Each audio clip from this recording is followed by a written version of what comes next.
अब मैं किसी पार्टी में नहीं जाऊंगा, ना मैं कोई चुनाव लड़ूंगा। सर, पीएम मोदी के खिलाफ विपक्ष में प्राण फूंकने का काम कर रहे हैं आप? नहीं, मैं तो नहीं फूंक रहा प्राण, तो विपक्ष खुद चाहेगा तो फूंक जाएंगे विपक्ष।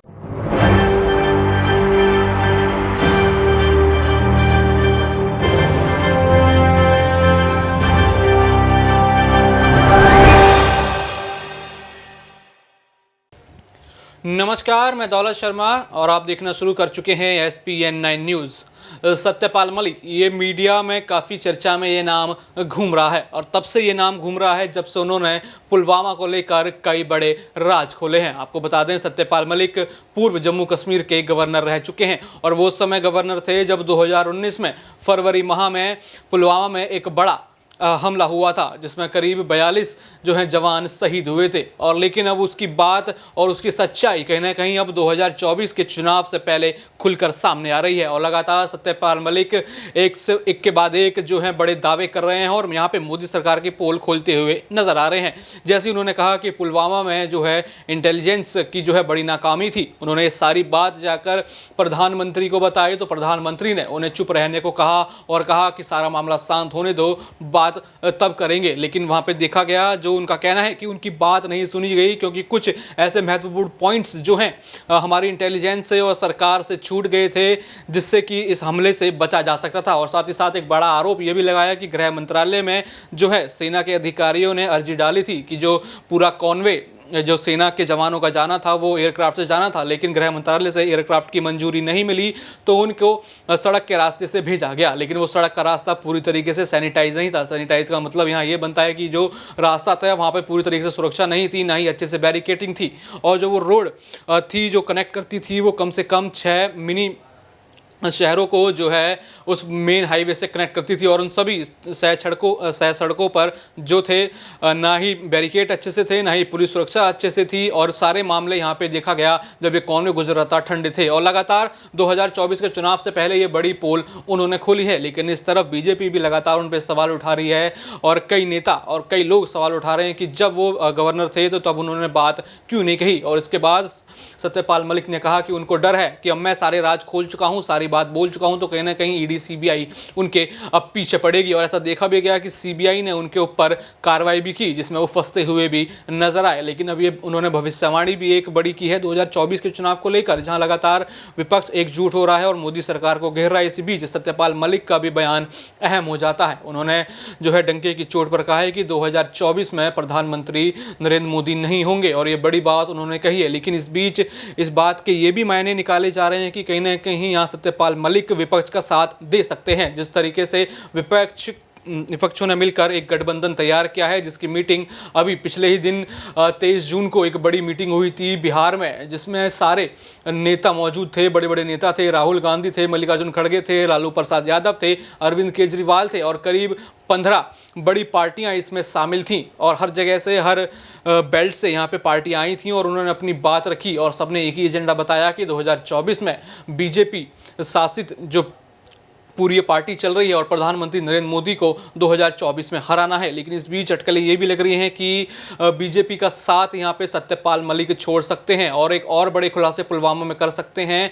और जो अगली मीटिंग प्रस्तावित की गई है विपक्षियों की शिमला में जो 12 जुलाई को होने वाली है, उसमें भी वो शामिल हो सकते हैं। क्योंकि देखा जाए तो सारी बात उनको, जो उनकी बातें होती हैं, जो उनके बयान होते हैं, वो सीधा समर्थन विपक्ष को जाता है। उनका बयान आता है कि 2024 में बीजेपी नहीं आएगी। पुलवामा को लेकर वो बड़े खुलासे करते हैं जिसमें गृह मंत्री अमित शाह फंसते हैं, राजनाथ सिंह फंसते हैं और प्रधानमंत्री नरेंद्र मोदी फंसते हैं। तो कहीं ना कहीं यही विपक्ष भी हमेशा करता हुआ आया है कि हर मामले को लेकर जो है वो केंद्र सरकार पर हावी रहा है और यही फॉर्मूला अब सत्यपाल मलिक अपना रहे हैं। तो अटकलें इस बीच तेज हो जाती हैं कि क्या सत्यपाल मलिक जो 12 जुलाई को मीटिंग होने वाली है उसमें पहुंच सकते हैं या फिर विपक्ष उनको निमंत्रण दे सकता है और वो जल्द ही भाजपा का साथ छोड़ सकते हैं, क्योंकि उनके ऊपर जो है सीबीआई लगातार निगरानी बनाए रखा हुआ है और उनके खिलाफ कार्रवाई भी कर चुका है, जिसका उनको डर पहले से ही था और उससे ही बचाव के लिए वो गठबंधन से अपना हाथ मिला सकते हैं और पुलवामा को लेकर और भी बड़े खुलासे यहाँ सत्यपाल मलिक करते हुए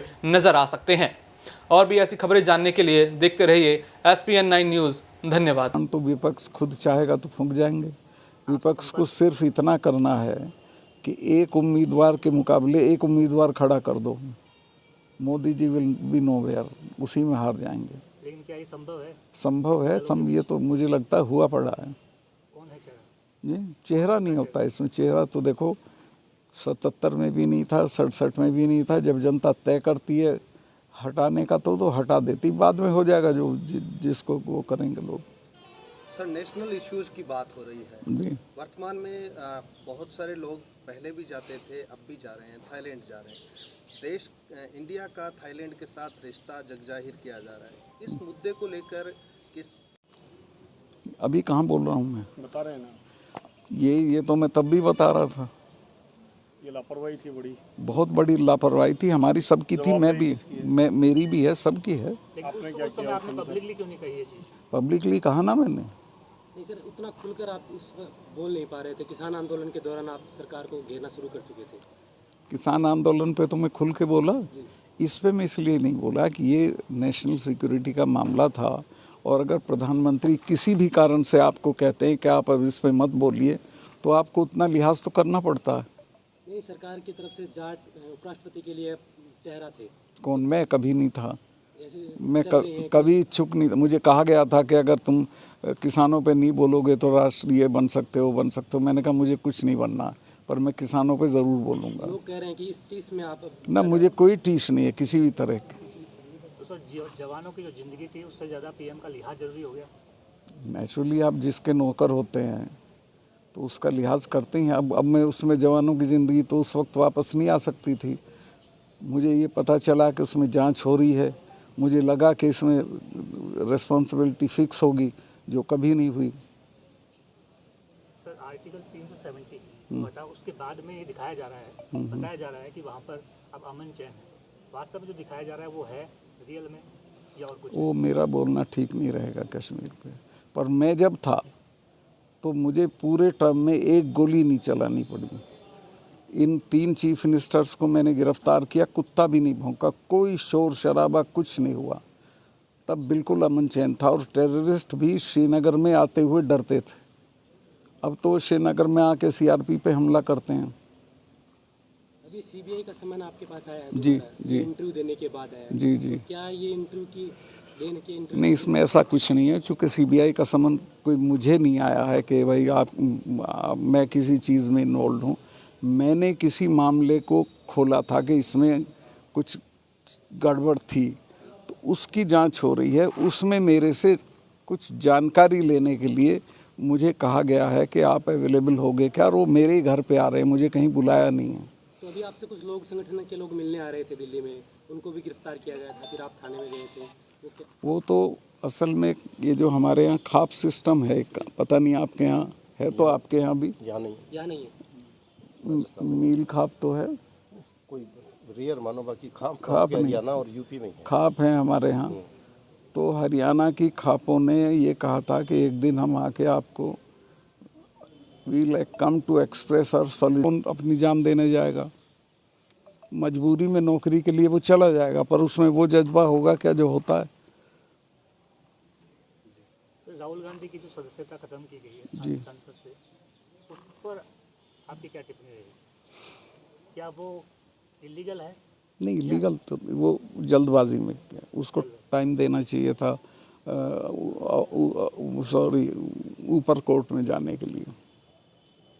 सबसे ख़राब काम हुआ है कि उसको पार्लियामेंट में अपना पक्ष रखने की अनुमति नहीं दी गई स्पीकर की तरफ से, जो उसका अधिकार था। जब उसके खिलाफ 3 मिनिस्टर बोले तो उसका ये अधिकार, उसकी गैरहाजिरी में बोले तो उसका ये अधिकार था कि वो उनका जवाब दे, लेकिन वो स्पीकर ने उसको अधिकार नहीं दिया।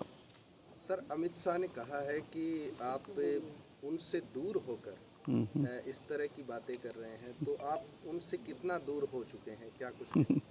अमित शाह साहब का मैं बहुत सम्मान करता हूं, और उनसे मैं किसी आर्गुमेंट में नहीं पड़ना चाहता हूं। उनकी जो एक मूल बात है, और वो ये है कि जब वो गवर्नर थे तब उन्होंने ये बातें नहीं उठाई, तो मैं एक करेक्ट कर दूं, मैंने तब पुलवामा भी उठाया था, सेम डे उठाया था, अगले दिन उठाया था, कई बार उठाया था, और किसानों वाले मुद्दे भी मैंने जब मैं गवर्नर था तभी उठाए थे।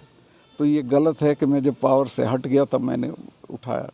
एक तरफ मोदी सरकार बेटी बचाओ बेटी पढ़ाओ अभियान चला रही है, नारा दे रही हैं, लेकिन जंतर मंतर पर खिलाड़ी धरने पे बैठे हैं। बहुत शर्मनाक बात है। और मैं यहाँ से जाते ही उनसे मिलने जाऊँगा, बच्चियों से।